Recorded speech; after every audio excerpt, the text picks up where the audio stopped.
We go. Right. So listen, thank you very much to everyone on the North and Yorkshire sort of growth hub yesterday. Fantastic levels of engagement. I was absolutely blown away, as I mentioned to Joseph afterwards. So thank you for that. As promised, I was going to do a follow-up video. Here we are with some of the things that I didn't get to. I'm going to try and keep this to less than 10 minutes, by the way.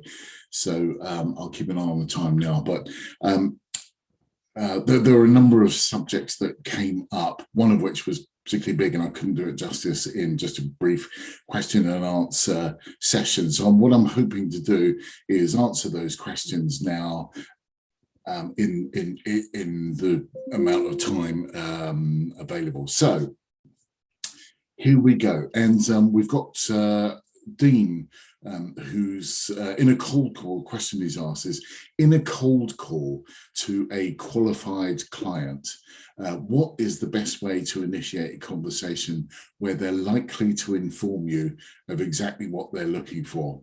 Right. Okay, Dean. So you're talking about a few things there. First of all, how do you know they're qualified, unless you've actually spoken to them?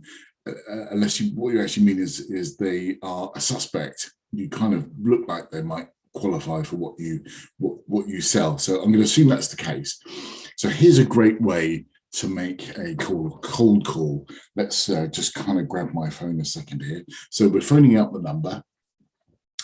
That's assuming that we've got it, of course, and that can take some research as well. But we've got the number, we'll get the other person on the phone, and that's where most people struggle. Okay, so here's the technique that I use that works for me. So I'm going to pretend I'm cold calling Dean right now. So I've got my phone. I say, Dean answers. Dean, hi, this is Keith Roselle at Sales Marvel. Look, to be honest, this is a bit of a cold call. But if you've got 30 seconds, we can decide whether it's worth carrying on then. Now, the chances are that Dean will say, yes, okay, if it's 30 seconds, then carry on. Okay, and that's the pattern interrupt we talked about yesterday with Tommy Shelby, and that's a modern day equivalent of it. So be upfront, be honest, it's a cold call. Can I have 30 seconds, tell you what I do, and we can decide whether it's worth continuing or not. And that pays respect to the other person. Okay, so that's really quick. You've got any questions on that? Mail me back. Next one on the list is Warwick Andrews, who was saying convincing people that buying in a service is worth their investment. Again, very big subject, but I think that points to, Warwick, if you don't mind me saying so, that points to you haven't necessarily made the case hard enough. And so you might need to revisit some case studies for clients where you've made transformations to their board, and try and get to not just talking about the project, but talking about the difference that you made, that your service made, and relate that somehow to improved business performance on the client's front. If you can get numbers like we grew from this much a year to that much a year directly because of what Warwick did, that's the holy grail. That's what you're looking for. Not always possible, but hopefully that gives you a bit of a flavor. Again, any questions, come back to me. You can DM me on LinkedIn, or you can drop a line to Keith at salesmarvel.co.uk. Right, next one on the list. From Emma, she says, being firm helps in negotiation too, I believe, which also builds a bit of trust. And Emma, you are absolutely right. You have rights and entitlements as the salesperson, as the business person on the account. You have the right not to be bullied, hassled, cajoled, and all of those kind of words, but also you're training the other person that you're no pushover, that you've got, shall we say, some self-worth, some belief in the system, in the service that you're selling, some confidence in what you're doing. And that in turn does build trust. That builds confidence with the prospect or a potential client, that you know what you're doing. I mean, who wants to do business with someone who doesn't know what they're doing? and I don't. That is absolutely for sure. Okay, right. So I hope that's made the point. Great point. Dean, again, do you have any book recommendations for negotiating? And I'm going to be cheeky with you now, Dean. Is that I do, and I will make a recommendation for you. I've got loads of them. I'm going to put some thought into what's a really good one to start out with. But here's my cheeky bit, if you like. I'm going to put on my salesperson's hat, and I'm going to say that I've actually designed a masterclass on negotiating. And I'm going to drop you a line and make you an offer, which you can refuse, but I am going to make you an offer. And if anyone else is interested in that offer, then they're very, very welcome to ask for more details. But Dean, I'm going to drop you a line on that. Chamonix, do you remember Chamonix? Chamonix, award-winning curry cookery school, and I cannot wait to become a client of Chamonix, who also talks about pricing is the difficult negotiation she faces, and I think that's about selling the value. I also think, and forgive me if I've got this wrong, Chamonix, there's something around a big corporation and a tiny little business, and sometimes it can be intimidating.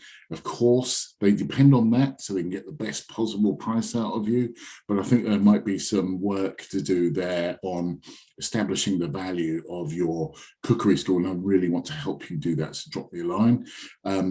keith@salesmarvel.co.uk. Let's have a look. There's one or two more. Emma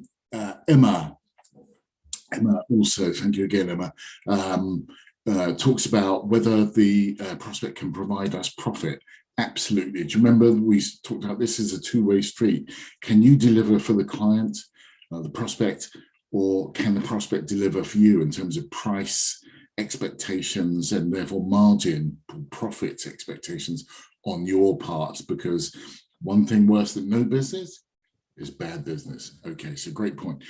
Joanne Blackwood saying she's going to work on conditionality. I love that, conditionality. And that, in addition, Joanne and everyone else, that sets expectations up front. You're no walkover, you're no pushover. You know what you're doing.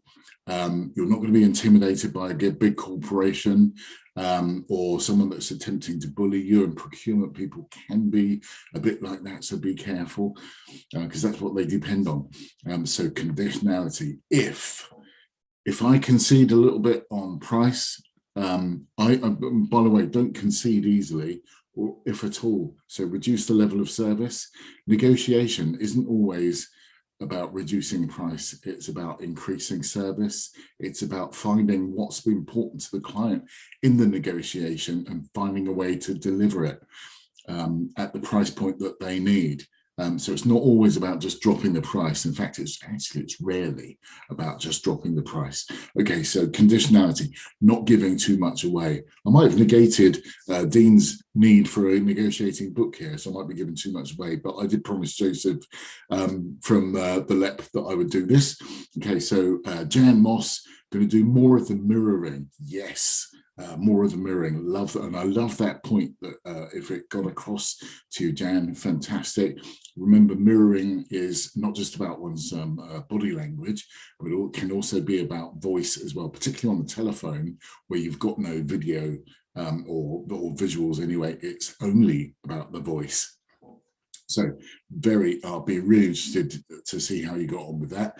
Fiona, I think we were talking about humanity in selling, particularly post-pandemic, and with all of the news just at the moment. Let's not go there. But anyway, let's humanity, how good humans sell. So it's good to hear that Fiona's approach is the more modern way of doing sales. you saw that in next session, so you have to be doing well. Okay, right, okay. So she's never been comfortable with hard sales line. I'm really pleased to hear that. There's no place in that in modern professional selling. So yes, it's humanity. It's about building trust, rapport, and what I would call softer skills. But I don't want to demean the importance of those soft skills. Actually, more important, I think, than some of the harder skills like financial acumen, because you've got to get the deal in the first place. Okay, right, then the last one from Warwick to everyone, Chamonix. Okay, so this is a suggestion from Warwick. Thank you, Warwick, for Chamonix's front page. And it gets onto a really important subject, which we didn't get onto because we only had 90 minutes yesterday, about your silent sales force, your silent sales force, your unpaid sales force. I'm going to make another video about this because this is really, really important, but I'll probably put it out on LinkedIn for general view. There is a way that you can engage your customer base who, particularly when it comes to cookery, who doesn't love a great curry?